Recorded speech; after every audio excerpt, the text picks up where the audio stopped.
Go for a walk.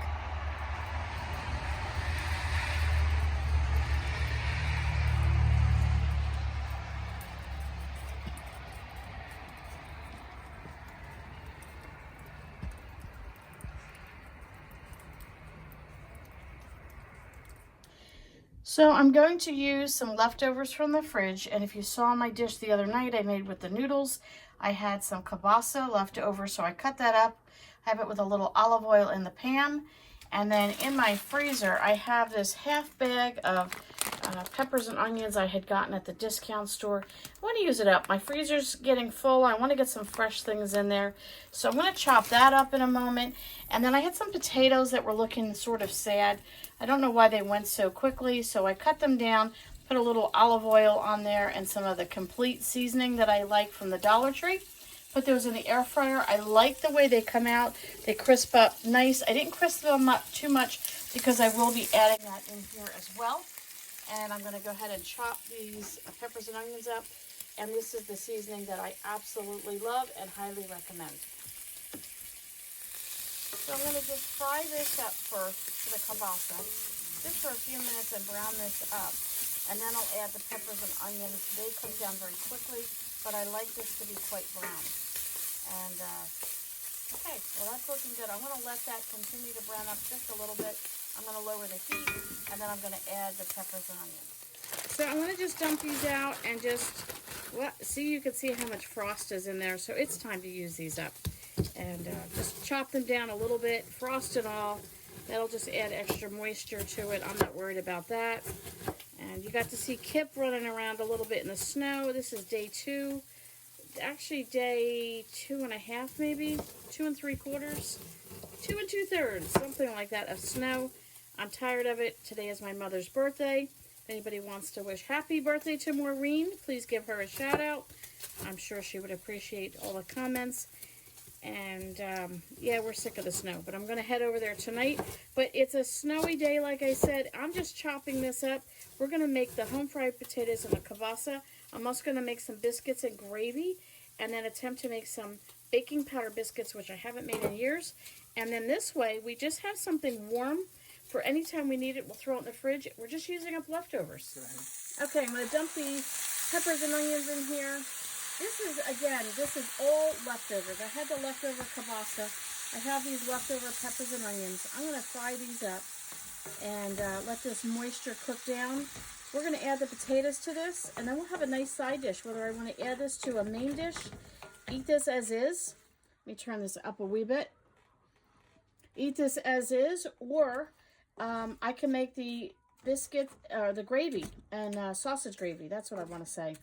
Make the sausage gravy. We could pour that over top if we wanted to do that for a meal as well. I like having just a few extra things in the refrigerator that we can pull from. I don't have to worry about cooking when I come home from work, or a quick breakfast, lunch, anything. It's there. So I'm going to cook this down for a little bit, get all this moisture out of here. Then we're going to add the potatoes, and I'll bring you back and show you that. Okay, so I have the potatoes here from the air fryer. I crisp. Ooh, that was a tough one. Them up just a little bit, and as you can see, this is now nice and dry with the peppers and onions and the kielbasa. Listen, whatever you have, if you have ham, even if you had leftover hamburger, you have some turkey or chicken left over, you got some peppers and onions, you got some other oddball vegetables, fry it up like this. You can do this. This is great. You can add some scrambled egg to this if you wanted. Whatever you want to do. I'm going to add these potatoes, and then I'll stir this up, put that down. Let's mix this up really good. Doesn't this look delicious?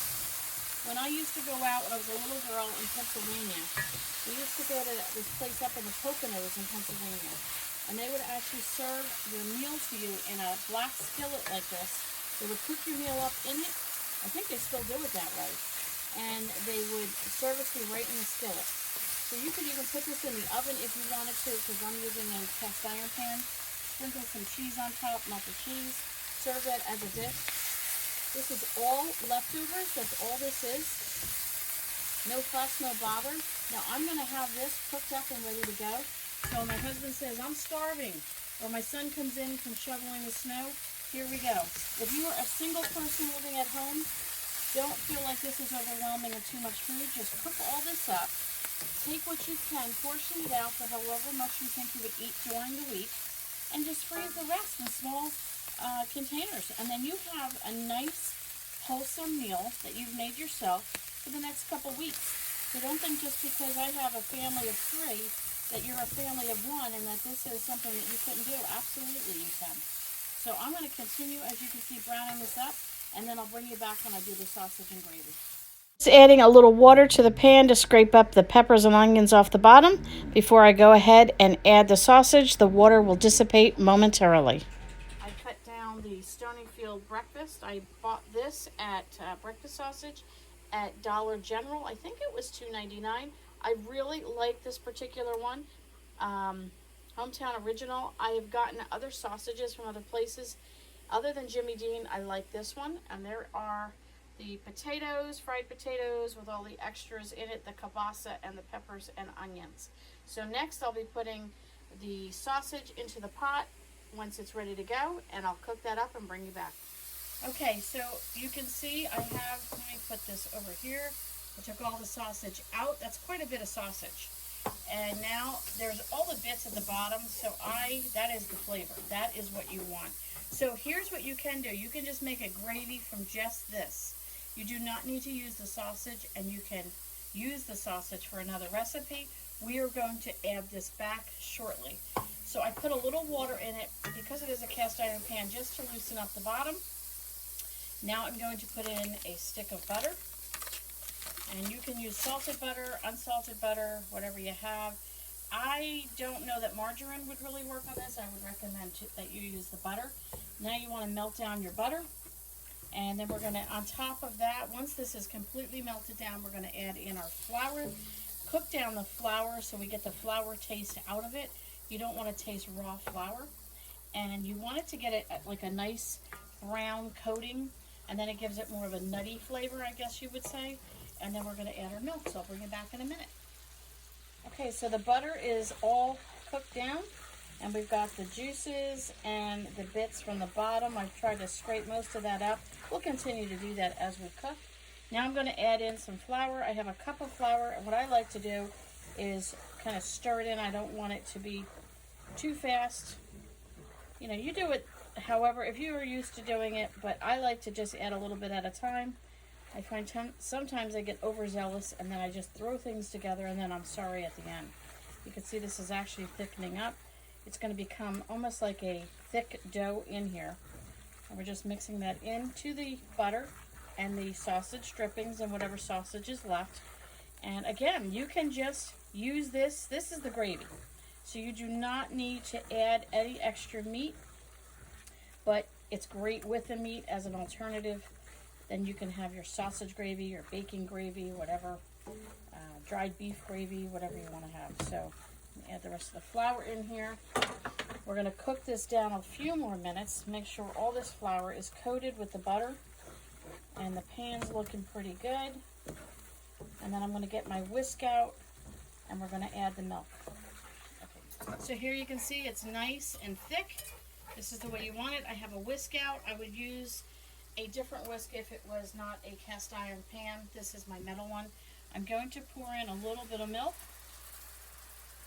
and maybe pour in like half a cup, 3/4 of a cup, and you're going to stir that up and you're going to mix this up, and you don't want to have lumps in it, and keep stirring it up. Oh, that's nice and thick. I'm going to pour in about another half a cup of milk. And you can make it as thick or as thin as you would like. We don't like ours watery, but we don't like it too thick. It will thicken up if you put it in the fridge, which is actually quite nice because then you just add a little bit more milk to it and it stretches it. And this also freezes well. So again, if you're a family of 1 or 2 and you're saying this is way too much food for us, don't worry about it. Take out what you need for the week and then just freeze the rest. And you take it out and defrost it, and you've got a nice meal for another time. So I'm going to keep stirring this up, and I'll bring it back when it's all done. Okay, so we're ready to go. It's nice and thick. We can always actually, I think I'm going to add just a tad more milk. just to thin it out just a wee bit.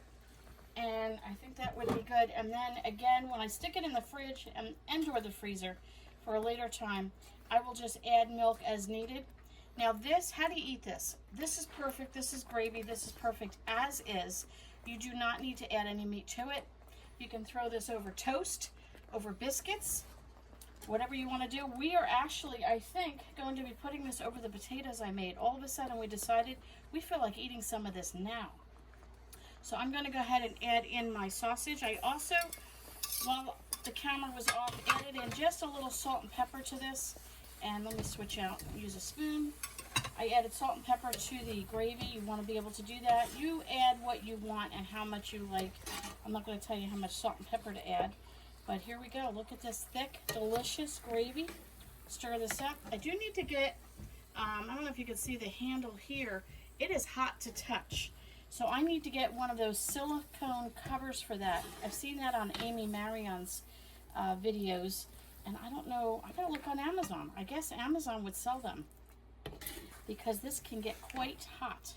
And using a pot holder is kind of a pain in the neck, so we'll have to check that out. All right, let's stir this up. Look at this. Does this not look delicious? I wish you guys could smell it. Oh, so good. All right, I'll bring it back for the finished dish. Okay, so I have the potatoes that have kielbasa and peppers and onions, green peppers and red peppers. Made a little toast. Someone had given us a loaf of bread, so I have some nice fresh bread toasted up. And now we're going to pour our gravy right on top of the potatoes. Let me get a little bit more. I know my husband's probably drooling over here. How does that look? Does that look delicious? Let me bring it down if you have a little shadow in there. So we've got the potatoes and the gravy and the toast. Voila. Using leftovers, I had things in the fridge, things in the freezer, leftover from other meals. Threw this together. Great breakfast, lunch, or dinner made just using pennies of what was left over. Really, it was free food because it was food that we've used for something else. We've used our leftovers. The rest will go in my fridge for a meal number 2 at the end of the week. Anything left over after that, I will put in the freezer for a future meal as well. Thanks for coming by. Don't forget to like, comment, and subscribe.